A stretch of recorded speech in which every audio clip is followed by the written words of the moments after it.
Page number 71 exercise 3.2। देखिए सबसे पहले क्या बोला कि काटे तल में किसी बिंदु की स्थिति निर्धारित करने वाली क्षैतिज और ऊर्ध्वाधर रेखाओं के नाम लिखिए। देखिए जब आप ग्राफ खींचते हैं तो ये दो लाइन ऐसे खींचते हैं, एक लाइन ये वाला हो गया और एक लाइन ये बोलते, ये दोनों रेखा का नाम क्या है? ये जो रेखा है ना, ये इसको बोलते हैं क्षैतिज रेखा। जो इसे सोया हुआ है इधर से गया हो, इस रेखा का क्या नाम है? क्षैतिज। जो खड़ा रेखा है ना उसको बोलते हैं ऊर्ध्वाधर। जो खड़ा है उसको क्या बोलते हैं? ऊर्ध्वाधर। ये वाला रेखा इसको बोलते हैं क्षैतिज रेखा, और जो खड़ा रेखा इसको क्या बोलते हैं? ऊर्ध्वाधर रेखा। जो क्षैतिज रेखा होते हैं उसको एक्स अक्ष बोलते हैं। क्या बोलते हैं इसको? एक्स अक्ष। इधर हो गया एक्स अक्ष यानी एक्स, इधर यहां से इधर हो गया एक्स डैश। और जो ऊर्ध्वाधर रेखा है ना उसको बोलते हैं वाई अक्ष। इसको, इस रेखा का क्या नाम है? वाई अक्ष। तो पहला का तो क्वेश्चन यहीं से हो गया आंसर, है ना। बोलता क्षैतिज और ऊर्ध्वाधर रेखाओं के क्या नाम है? जो क्षैतिज रेखा है उस जो क्षैतिज रेखा है उसको क्या बोलते हैं? एक्स अक्ष। और जो ऊर्ध्वाधर रेखा है उसको क्या, उसका क्या नाम है? वाई अक्ष। एक्स अक्ष और वाई अक्ष। जब ये दोनों रेखा एक दूसरे को प्रतिच्छेद करेगा तो इसको कितने भाग में बांट देगा? तल को 4 भाग में बांटेंगे। इस 4 भाग का नाम बताने के लिए बोले हैं। तो ये हो गया पहला भाग, ये दूसरा, ये तीसरा, ये चौथा। तो चारों भाग जो बांटे ना तो 4, इसको बोलते हैं चतुर्थांश। क्या बोलते हैं? चतुर्थांश। चतुर्थांश।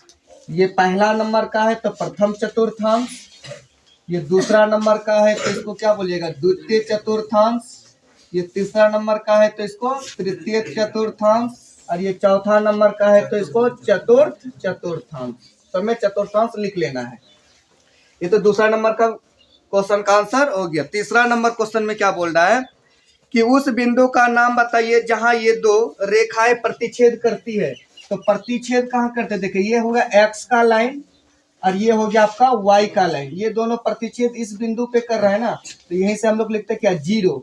0 से इधर +1 +2 +3, और यहाँ 0 से पीछे आते तो -1 -2 -3, और 0 से ऊपर जाते +1 +2 +3 ऐसे लिखते चले जाते हैं। 0 से जब नीचे आते हैं तो माइनस में। ये जो प्रतिच्छेद जिस बिंदु में करता है ना उस बिंदु का नाम है मूल बिंदु। क्या बोलते हैं इसको? मूल बिंदु। बस पहला का आंसर तो हो गया यहीं पे। पहला में क्या बोला? ये जो रेखा है क्षैतिज रेखा, इसका क्या नाम है? एक्स अक्ष। वाई का जो रेखा है ऊर्ध्वाधर रेखा जो है उसको क्या बोलते हैं? वाई अक्ष। ये दोनों रेखा जब एक दूसरे को प्रतिच्छेद करेगा तो उस तल को कितने भाग में बांट देगा? 4 भाग में। 4 भाग में बांटा तो उसी को बोलते हैं चतुर्थांश। ये पहला नंबर का, इसको बोलेंगे प्रथम चतुर्थांश, इसको बोलेंगे द्वितीय चतुर्थांश, तृतीय चतुर्थांश और चतुर्थ चतुर्थांश।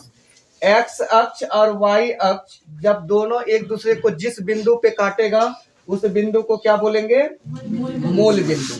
ये पहला का 3 क्वेश्चन था, तीनों का आंसर हो गया। देखिए दूसरा क्वेश्चन जो है ना, आकृति 3.14 लेकर निम्नलिखित को लिखिए। इसमें 8 क्वेश्चन दिया हुआ है। ये आपका आकृति दिया हुआ है, जैसे हम यहाँ पे आकृति बना दिए हैं। इसमें 8 क्वेश्चन दिया है। पहला क्वेश्चन लिखा है बी के निर्देशांक, दूसरा नंबर का क्वेश्चन है सी के निर्देशांक, तीसरा नंबर क्वेश्चन है निर्देशांक -3, -5 द्वारा पहचाना गया बिंदु, चौथा क्वेश्चन है निर्देशांक 2 -4 द्वारा पहचाना गया बिंदु, क्वेश्चन 5 में है डी का भुज, 6 में है बिंदु एच की कोटि, और 7 में बिंदु एल के निर्देशांक, और 8 में है बिंदु एम के निर्देशांक। चलिए पहला क्वेश्चन हम लोग वहां देखते हैं बी के निर्देशांक। बी के निर्देशांक, तो इसमें सबसे पहले जो ग्राफ आपका जो खींचा हुआ है ना, इसमें देखिए बी का निर्देशांक, सबसे पहले पॉइंट देखिए बी। देखिए बी पॉइंट देखिएगा तो यहाँ पर आपको दिखेंगे बी है। तो बी के निर्देशांक लिखना कैसे है? तो पहले लिखना है एक्स का मान, फिर लिखना है वाई का मान। पहले किसका मान लिखना है? एक्स, फिर किसका लिखना है? वाई का। वही हो जाएंगे बी के निर्देशांक। पहले एक्स का मान, तो यहाँ देखिए बी में ये जो रेखा, ये बिंदु यहाँ से ऐसे गया है और एक रेखा ऐसे आया। पहला वाला मान किसका होता है? एक्स का। ये गया कहाँ से? तो एक्स का कौन सा बिंदु से गया है? कितना? -5। तो ये हो जाएंगे -5, फिर होंगे वाई का मान। तो ये देखिए ये कहाँ से गया है? वाई का कौन सा बिंदु से? 2 से। तो y का यहाँ हो जाएंगे 2। तो b के निर्देशांक हो जाएंगे -5,2। ठीक है, चलिए दूसरा क्वेश्चन देखिए, c के निर्देशांक। तो फिर इसी चित्र में आप c बिंदु देखिए, c है कहाँ, तो c आपका यहाँ पर है। c के निर्देशांक कैसे लिखेंगे, तो पहले लिखेंगे x का मान, फिर लिखेंगे किसका मान, y का मान। ये हो गया आपका x अक्ष और ये हो गया आपका y अक्ष। x का जो मान है तो बिंदु कौन सा यहाँ 5, तो यहाँ लिख देंगे 5 कोमा, और y वाला देखिए y में कितना है, ये भी 5 है, लेकिन ये 5 किस में है, माइनस में। यानी c का निर्देशांक हो गए 5 कोमा -5।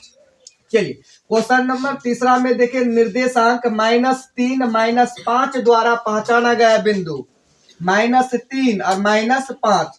तो आप लोगों को पता है कि ये जो -3, ये पहला वाला मान किसका होता है, x का, और दूसरा वाला मान किसका होता है, y का।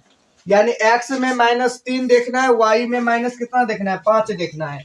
x में -3 यहाँ पर है और y में -5 यहाँ पर है। ये जो बिंदु मिला, ये कौन सा बिंदु है, तो बिंदु E। इसका आंसर क्या हो जाएंगे, बिंदु E।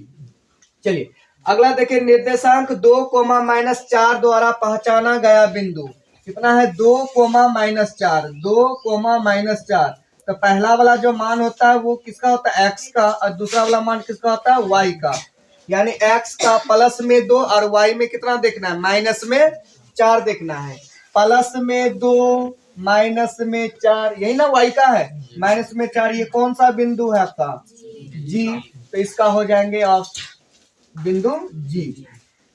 अगला क्वेश्चन देखिए, क्वेश्चन 5 नंबर में बोलता है D का भुज, D का भुज। पहले D का भुज, पहले D का निर्देशांक ज्ञात कर लीजिए।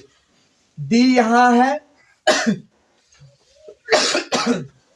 जब D का निर्देशांक लिखिएगा तो क्या हो जाएंगे, पहले हो जाएंगे x का मान, फिर किसका मान हो जाएंगे, y का मान।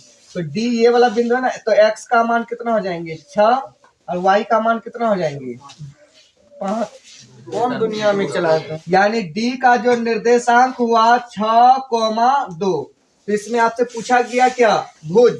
ध्यान दीजिए, पहला वाला मान जो होता है ना वो होता है x का, और दूसरा वाला मान किसका होता है, y का। जो x का मान होता है उसे कहते हैं भुज, जो x का मान होता है वो क्या होता है, भुज, और जो y का मान होता है वो क्या होता है, कोटि।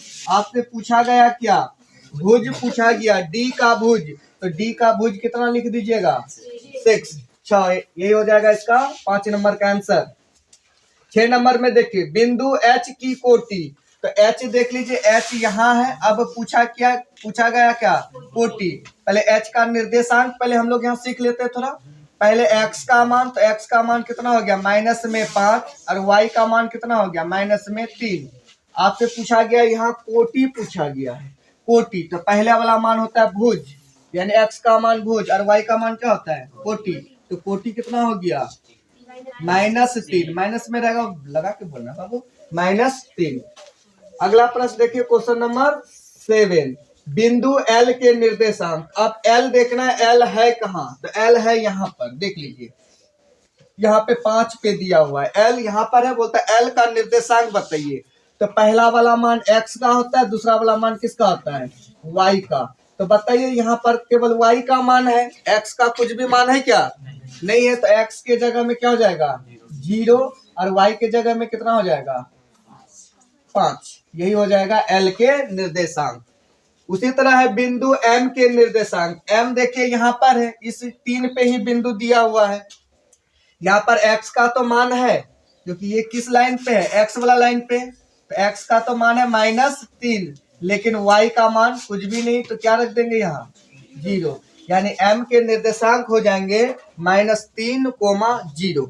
आगे समझ में, चलिए इसको फटाफट बनाइए।